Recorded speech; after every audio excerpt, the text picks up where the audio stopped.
안녕하세요. 금융시장의 판도를 바꿀 수 있는 중요한 변화가 있어서 오늘 좀 자세히 얘기 나눠보겠습니다. 네, 안녕하세요. 최근 미국 연준 발표 다들 들으셨죠? 많은 분들이 금리 인하에만 딱 주목하시는데 사실은 어쩌면 더 큰 움직임이 있었거든요. 아, 큐티 말씀이시죠? 네, 맞습니다. 바로 양적 긴축 QT 종료 선언인데요. 이게 앞으로 여러분의 투자와 경제 생활에 어떤 영향을 줄지 오늘 좀 쉽고 명확하게 풀어드리겠습니다. 바로 시작하죠. 자, 우선 어떤 결정이 내려졌는지부터 간단히 볼까요?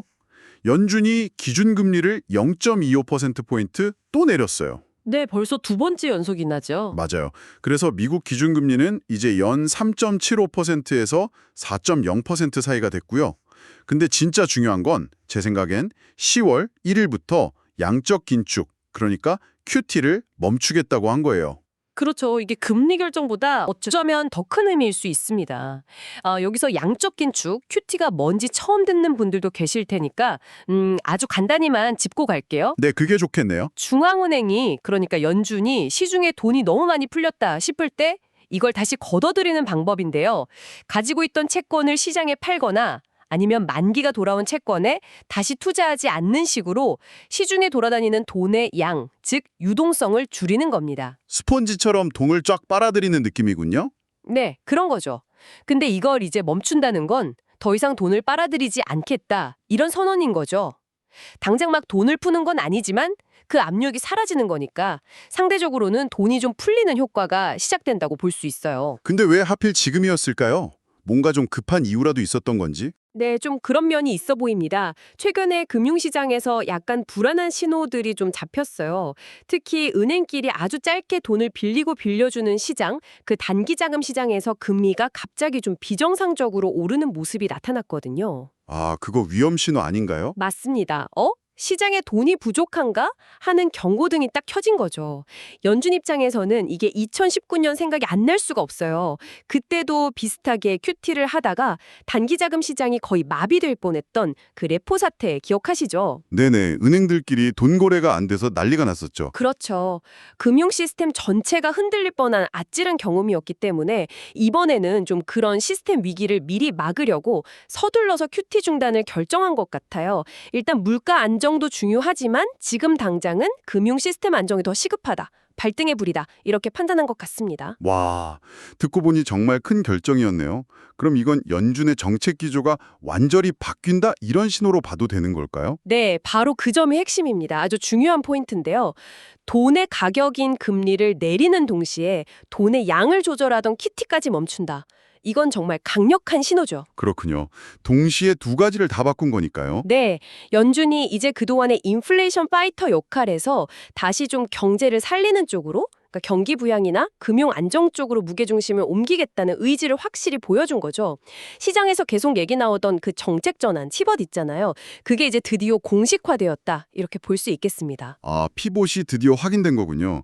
그럼 이게 우리 투자에는 구체적으로 어떤 영향을 줄까요? 일단 미국 시장부터 좀 짚어주시죠.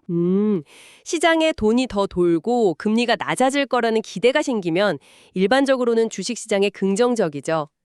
특히 기술주나 성장주처럼 미래 가치가 중요한 기업들한테는 더 좋을 수 있어요. 낮은 금리로 미래 이익을 계산하면 현재 가치가 더 높아지니까요. 나스닥 같은 지수를 떠올리시면 쉽겠네요. 네네. 채권 시장도 마찬가지예요. 금리가 내려가면 기존에 발행된 채권 가격은 오르거든요. 그래서 채권 투자 매력도 커지고요. 특히 만기가 긴 장기 채권은 금리 변화에 더 민감해서 가격 상승폭이 더 클 수 있습니다. 그럼 반대로 달러는 좀 약해지겠네요. 그렇죠. 미국 금리가 낮아지고 또 QT 중단으로 달러 유동성 흡수 압력도 줄어드니까 달러 가치는 상대적으로 약세를 보일 가능성이 높다고 봐야죠. 그럼 한국 시장은 어떨까요? 미국하고는 또 다를 텐데요. 네, 한국 시장은 크게 한 세 가지 정도 경로로 영향을 받을 수 있을 것 같아요. 첫째는 방금 말씀하신 달러 약세. 이건 상대적으로 원화 강세 요인이 되죠. 그러니까 원달러 환율이 좀 내려갈 수 있는 압력이 커지는 거고요. 환율 하락. 네. 환율이 좀 안정될 수 있겠군요. 둘째는 글로벌 위험자산 선호 심리가 좀 살아나면 외국인 투자자들이 한국 같은 신흥국 시장으로 다시 돈을 들고 올 가능성이 커집니다. 외국인 자금이 들어오면 아무래도 우리 시장에서는 반도체 같은 시가총액 큰 대형주들이 좀 수혜를 볼 수 있겠죠? 외국인 매수세가 중요하니까요. 그렇죠. 그리고 셋째는 미국이 금리를 내리면 우리 한국은행도 금리 인하를 좀 더 편하게 고려할 수 있는 여유가 생겨요. 한미 금리 차에 대한 부담이 좀 줄어드니까요. 이게 또 국내 소비나 투자 심리에도 긍정적인 영향을 줄 수 있고요. 그렇군요. 여러 경로로 영향이 오네요. 그럼 이제 슬슬 투자 전략도 좀 바꿔야 할 시점이라고 봐야 할까요? 네, 그렇게 볼 수 있겠죠. 그동안 길었던 긴축의 시단은 이제 좀 저물고 다시 유동성의 힘이 시장을 움직이는 그런 국면으로 전환될 가능성을 좀 염두에 두셔야 할 것 같습니다. 포트폴리오 조정이 필요하겠네요. 네. 예를 들면 그동안 안전자산으로 많이들 찾으셨던 달러 비중은 좀 점진적으로 줄이는 걸 고려해 볼 수 있겠고요.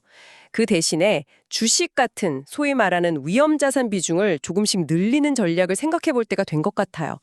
특히 금리가 내려갈 때 좀 강한 모습을 보이는 미국 성장주나 또 외국인 수급 개선이 기대되는 한국의 우량 대형주들, 그리고 금리 하락기에 가격이 오르는 미국 장기 채권 같은 것들이 좀 매력적인 대안이 될 수 있지 않을까 싶습니다. 네, 연준의 이번 결정, 이게 단순히 금리를 얼마 내렸다는 뉴스 그 이상으로 시장의 큰 흐름 자체를 바꾸는 변곡점이 될 수도 있겠네요. 맞습니다. 아주 중요한 변화죠. 자, 그렇다면 이렇게 다시 풀리기 시작하는 유동성은 과거 우리가 경험했던 것처럼 자산 가격을 다시 막 끌어올리는 역할을 할까요? 아니면 어쩌면 우리가 예상하지 못했던 또 다른 결과를 만들어낼까요? 이 질문을 한번 꼽 씹어보시면서요. 저희는 다음 시간을 또 다른 흥미로운 분석으로 찾아뵙겠습니다. 네, 감사합니다.